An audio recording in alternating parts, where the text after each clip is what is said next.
నమస్తే అందరికి. ఒక్కసారి ఇది వినండి నాన్న, చిన్నజీయర్ స్వామి గారు మాట్లాడింది ఒకసారి వినండి. అసలు సారక్క సమ్మక్క ఎవరు? పోనీ అదే దేవతల ఇక్కడ బ్రహ్మలోకంలో దిగి వచ్చిన వాళ్ళ? ఏమిటి చరిత్ర?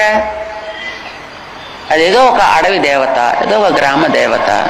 సరే చేసుకొని అక్కడ ఉండేవాళ్ళు, చదువుకున్న వాళ్ళు, పెద్ద పెద్ద వ్యాపారస్తులు. ఆ పేరు బ్యాంకులు పెట్టేశారని తర్వాత ఇప్పుడు that became a business now.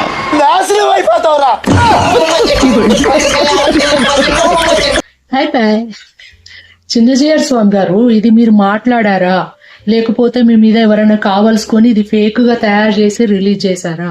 మరి నేనైతే చూసాను ఈ వీడియో.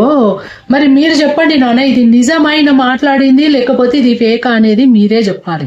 ఒకవేళ చిన్నజీయర్ స్వామి గారు కనుక ఇది మాట్లాడేది ఏది ఉంటే, ఇది నిజం అయ్యేది ఉంటే, ఆ స్వామి గారిని నేను ఒక 2-3 క్వశ్చన్లు అడుగుతాను. ఇప్పుడు సరే స్వామి, మీరు సమ్మక్క సారలమ్మ ఏమన్నా బ్రహ్మలోకం నుండి వచ్చిన వాళ్ళు వనదేవతలు అని చెప్పేసి అని నువ్వు మాట్లాడుతున్నావు కదా. మరి సమ్మక్క తల్లి మరి బ్రహ్మలోకం నుండి రానమ్మ అయ్యేది ఉంటే మరి వాళ్ళ తల్లిదండ్రులు ఎవరో మరి నువ్వే చెప్పాలి. మాకు వాళ్ళ అమ్మ నాన్న ఎవరు అనేది నువ్వు చెప్పాలి. మాకు స్థల పురాణం బట్టి మాకు స్టోరీ ఏంటంటే, అమ్మవారు ఒక పుట్ట మీద ఒక చిన్న బేబీగా ఉన్నప్పుడు చుట్టూ పులులు సింహాలు మొత్తం కావలి ఉంటే అక్కడ పాము పడిగతోటి అమ్మవారికి నీడనిచ్చింది. అప్పుడు కోయళ్ళు చూసి ఆ బేబీని తీసుకొని పోయి ఆమెను సాకుని ఆమెకు అమ్మవారుగా ఆమె లోక కళ్యాణం కోసము ఆమె నిలిచింది. ఇది స్థల పురాణం, ఇది అమ్మవారి పురాణము. మరి మీరు అమ్మవారు బ్రహ్మలోకం నుండి వచ్చిందంటే మరి వాళ్ళ తల్లిదండ్రులు ఎవరు అనేది మరి మీరే చెప్పాలి.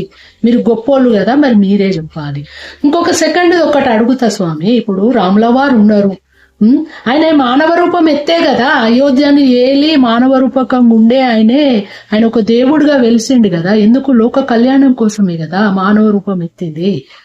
ఆయన కూడా బ్రహ్మలోకం నుండి వచ్చిన స్వామియే కదా. సమ్మక్క కూడా అట్లనే. మరి తల్లిదండ్రులు ఎవరో నువ్వే చెప్పు. ఇప్పుడు సాయిబాబా ఉన్నాడు, సాయిబాబా కూడా ఆయన అంతే కదా, మానవ రూపమే కదా. ఎన్నో అవతారాలు ఉన్నాయి మానవ జన్మ ఎత్తి లోక కళ్యాణం కోసమని వాళ్ళు ఒక దేవతలుగా మారినోళ్ళు. ఈ మాత్రం మీకు తెలియదా? వాళ్ళు దేవతలు కాదంటాము, వాళ్ళు వన దేవతలు, ఏదో వాళ్ళు పూజ చేసుకుంటున్నారు అంటే, అయ్యా నువ్వు మా తెలంగాణ వాళ్ళ మనోభావాల మీద నువ్వు దెబ్బ కొట్టినట్టే స్వామి. ఇది మమ్మల్ని అవమానపరిచినట్టే. తెలంగాణలో అమ్మవారి జాతర వచ్చిందంటే 190% మంది దర్శనం చేసుకుంటారు అమ్మవారిని.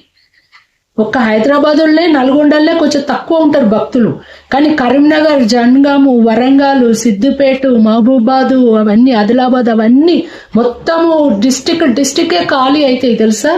మొత్తము ముందన్న పోయి దర్శనాలు చేసుకుంటారు, అమ్మవారి వచ్చినాకన్నా దర్శనం చేసుకుంటారు, తర్వాత తిరువారంలో కూడా దర్శనాలు చేసుకుంటారు.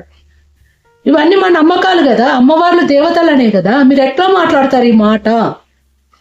ఇది నిజమా అబద్ధమా? ఇది ఫేకా మీరు మాట్లాడింది? ఎవరన్నా కావాలని చేసిరా అనేది మరి మీరు ఎవరైనా చూసిన వాళ్ళు చెప్పాలి. ఎట్లా మాట్లాడతారు స్వామి? మీరు గొప్పలు కావచ్చు, అడ్డబొట్లు నిలుబొట్లు పెట్టుకొని సనాతన ధర్మం అని చెప్పేసి అని మాట్లాడతారే మీరు. ఇదా మీరు కించపరిచేది అమ్మవార్లని?